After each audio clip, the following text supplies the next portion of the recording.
Hola, mi amigo querido, qué alegría poder estudiar una vez más la palabra de Dios contigo. Antes de revisar la lección número 12 para el 22 de junio del año 2024, voy a responder una pregunta que llegó. La pregunta dice, si Dios sabe todo lo que necesito antes que se lo pida, ¿por qué tengo que orar? Querido, la respuesta es simple. El propósito de la oración no es cambiar la opinión de Dios. No es hacer que Dios cambie de planes, porque Dios es un Dios de amor. Él te ama. Tú eres lo más precioso que Él tiene en esta vida. Dios quiere lo mejor de lo mejor para ti. Pero Él sabe algo que tú no sabes, porque tú y yo, cuando pedimos algo a Dios, pensamos que estamos pidiendo lo mejor para nosotros. Y muchas veces eso que pedimos no es la solución, al contrario, nos hunde más en el problema en que nos encontramos. Pero Dios sí te ama y Él sabe lo que es mejor para ti. Entonces, cuando tú pides, no es para informarle a Dios los problemas y las necesidades por los cuales atraviesas. Él sabe todo. Entonces, si no es para informarle a Dios de nuestras necesidades, ¿por qué tenemos que orar? Es que el propósito de la oración es mantener comunión con Dios. Cuando tú pasas 10, 15, 20 minutos en oración, en comunión con el Señor Jesucristo, cuando te levantas de tus rodillas, puedes estar rodeado de problemas, pero ahora tu actitud es completamente diferente. Dios te quita el miedo, te quita la duda, te quita la zozobra que te estaba destruyendo. Y después de orar, tú te levantas con una fuerza que no es tu fuerza, es una fuerza que viene del cielo. Ahora tú, curado del miedo, eres el instrumento que Dios va a usar para resolver tus propios problemas. Entonces, aunque sientas que Dios no está respondiendo tu oración como tú quisieras, continúa orando, porque vas a ver que te vas a sobreponer a los problemas y vas a ser capaz de andar por encima del agua, del mar embravecido, así como lo hizo Pedro. ¿Ok? Entonces, ahora sí, vamos al estudio de la lección de esta semana. El título es Los acontecimientos finales de la tierra.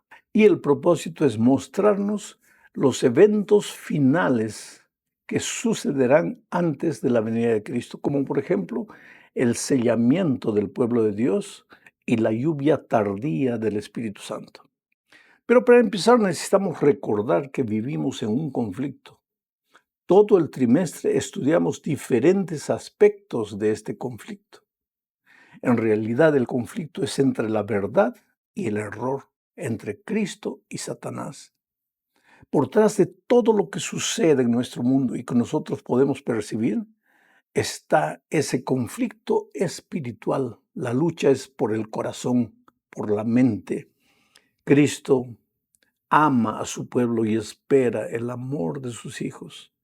Mientras eso, el diablo quiere la adoración y la obediencia para él y trata de diseminar el error, deturpando, corrompiendo la palabra de Dios. Entonces vamos a la primera parte de este estudio, bajo el subtítulo de Lealtad a Dios y a su palabra. Tú sabes, querido, que la Biblia es la palabra de Dios y la palabra de Dios es la verdad.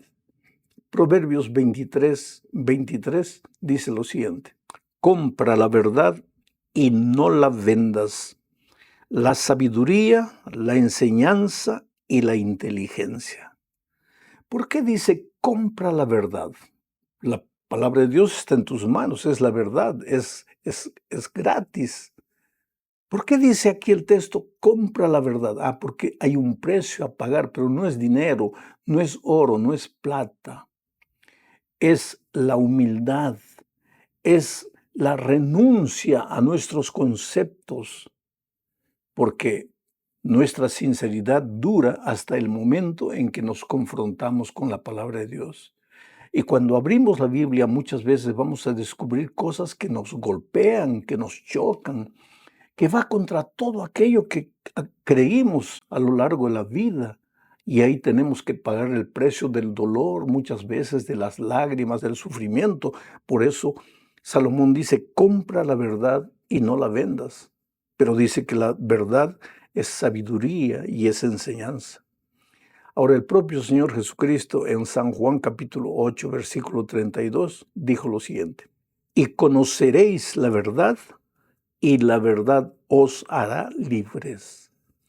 La verdad es dolorosa de ser aceptada, es dolorosa de ser entendida, pero cuando la aceptas en tu corazón, te libra del error, te libra del engaño, te libra de la seducción que el enemigo ejerce sobre ti, te libra de tus preconceptos, respiras un aire nuevo, te libra del temor, del miedo, del fracaso, de la derrota.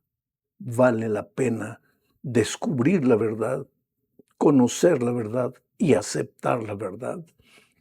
Otras palabras del Señor Jesucristo en su oración intercesoria, en el capítulo 17 de Juan, versículo 17, Él dijo lo siguiente, santifícalos en tu verdad, tu palabra es la verdad. La Biblia, la Sagrada Escritura, contiene la verdad, la palabra de Dios. Al final de cuentas, la verdad no es un concepto, la verdad es una persona, porque cuando el Señor Jesucristo estuvo en esta tierra, dijo, yo soy el camino, la verdad y la vida.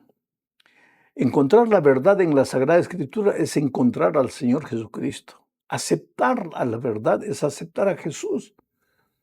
Comprometerte con la verdad es comprometerte con el Señor Jesucristo.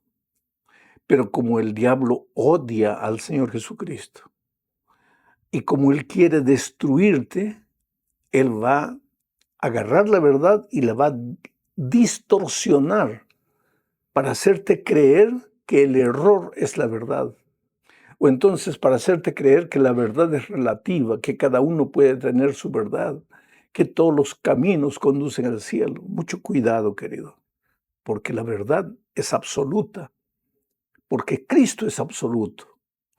Y si quieres encontrar al Señor Jesucristo en toda su dimensión, ve a la palabra de Dios y vas a conocer la persona maravillosa de Cristo.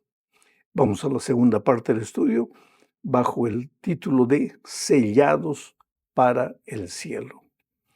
Antes de la venida de Cristo, el pueblo de Dios será sellado. ¿Por qué? Porque cuando la destrucción final llegue a la tierra, los hijos sellados por Dios serán librados de la destrucción final. Efesios 4:30 dice lo siguiente, y no contristéis al Espíritu Santo de Dios, por el cual fuisteis sellados para el día de la redención. Es claro aquí, el sellador, el que te sella, es el Espíritu de Dios. Pero el sello es el sábado. El Espíritu de Dios te marca, te sella con el sábado. Porque mira lo que dice Ezequiel 20, versículos 12 y 20. Y les di también mis días de reposo, mis sábados, para que fuesen por señal entre mí y ellos, para que supiesen que yo soy Jehová, que los santifico. Y santificad mis días de reposo, y sean por señal entre mí y vosotros, para que sepáis que yo soy Jehová vuestro Dios. Cuando tú aceptas el sábado, estás aceptando el sello de Dios. Quien te sella es el Espíritu Santo. ¿Por qué es el Espíritu el que te sella? Porque el Espíritu convence a la persona de pecado. Ahora, muchos me dicen, pastor, pruébeme y convénzame de que el sábado es el día del Señor. Infelizmente, querido, yo no puedo. Yo no te puedo convencer de que el sábado es el día del Señor, porque esa es obra del Espíritu Santo. Si tú aceptas el trabajo del Espíritu Santo, el Espíritu te va a llevar a la palabra de Dios, porque el Espíritu guía, el Espíritu enseña a través de la palabra de Dios. Y entonces en la palabra de Dios vas a encontrar el sábado como el día santo del Señor.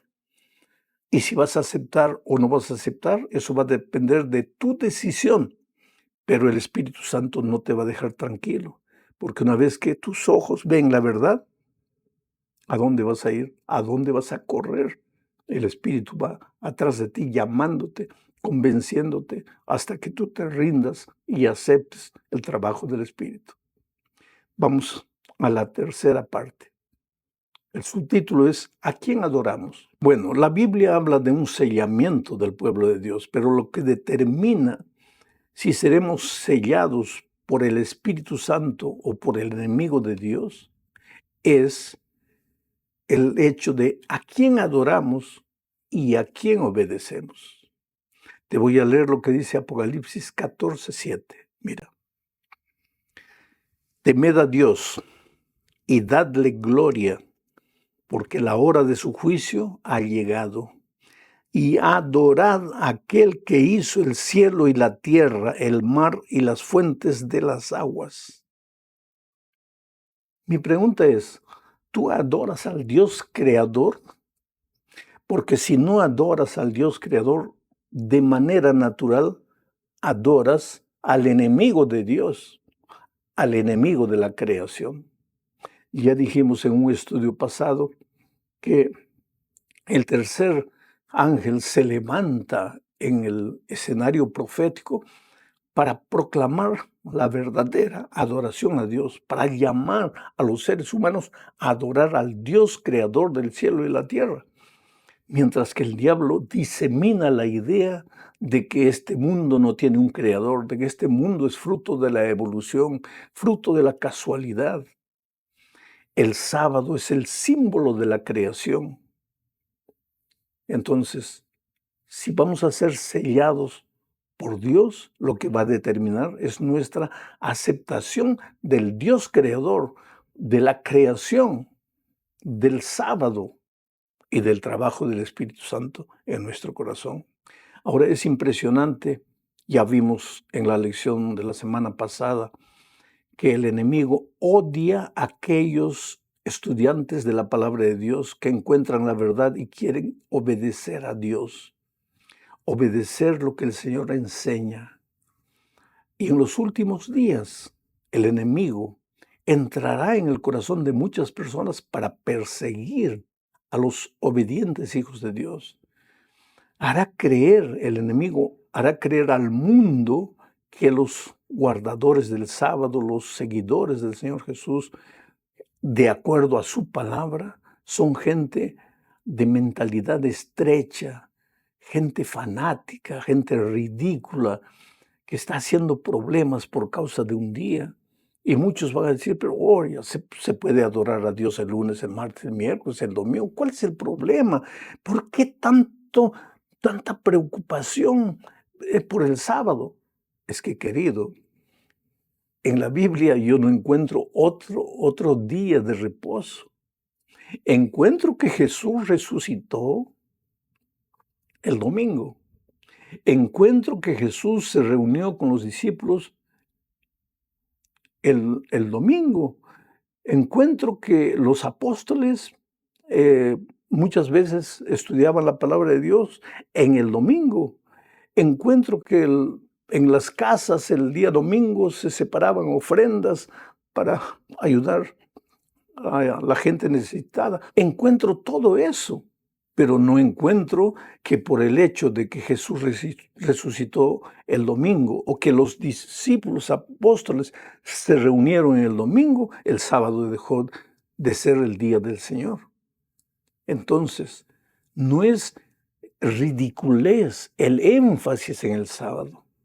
Es la verdad que ha sido enterrada. Es la verdad que está queriendo ser envuelta por el error. La palabra es la verdad. Y aunque nos duela, tenemos que aceptar la verdad, porque la verdad nos liberta. Vamos ahora a la cuarta parte de este estudio. El título es La lluvia temprana y tardía.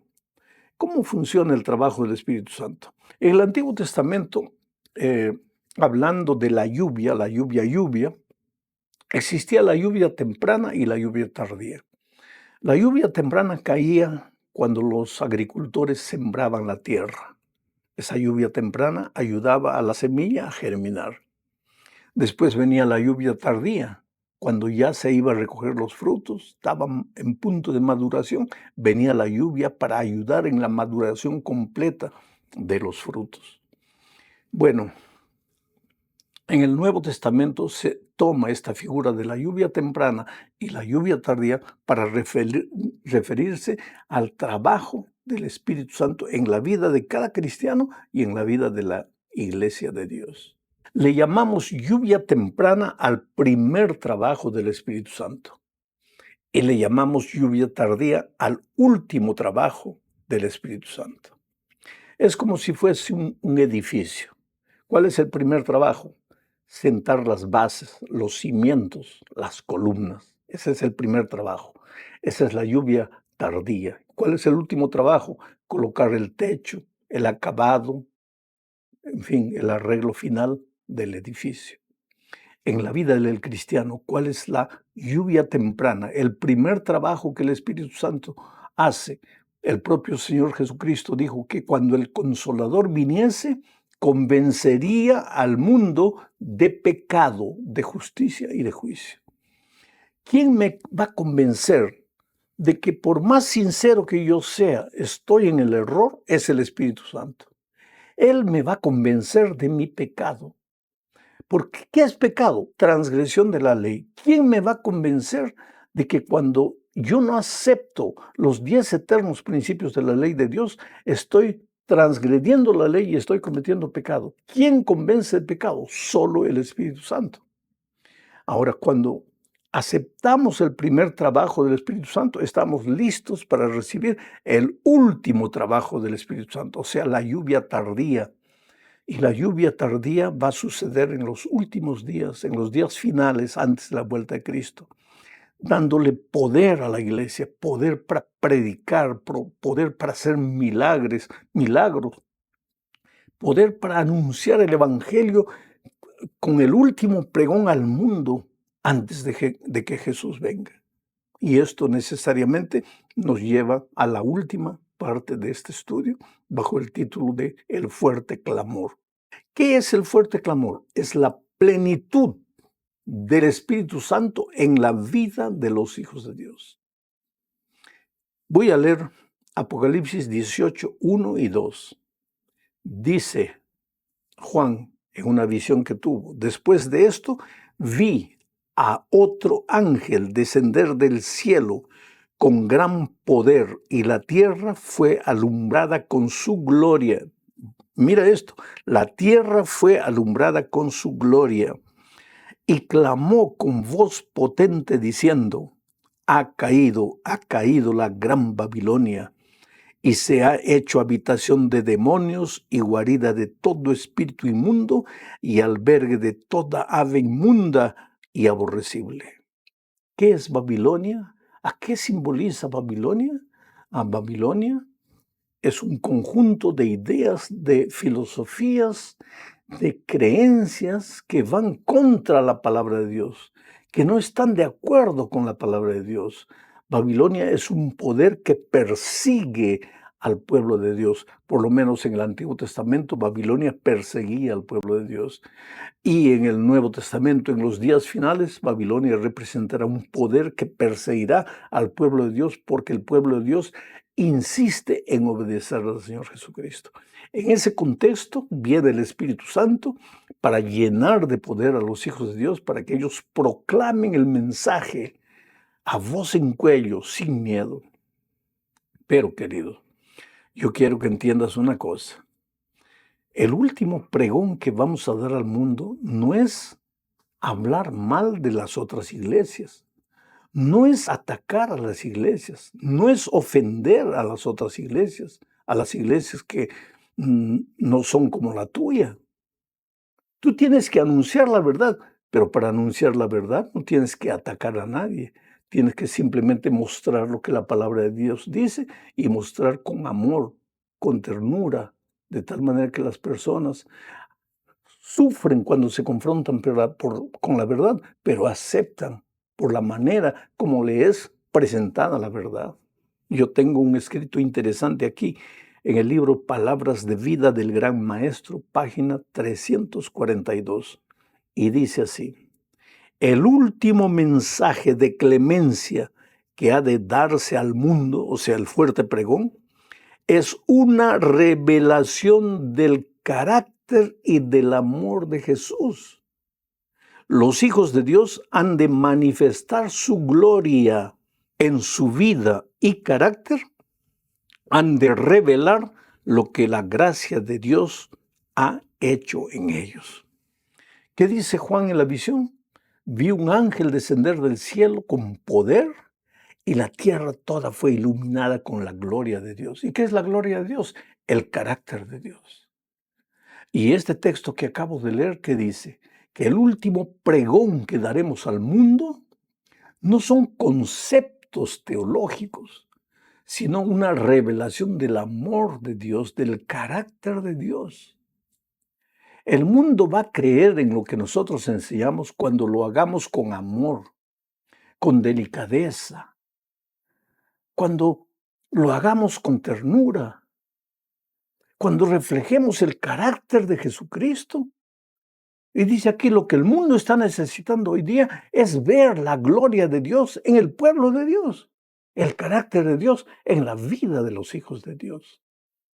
Esto es para que pensemos seriamente. Esto es para meditar, para reflexionar. Que Dios te bendiga ricamente.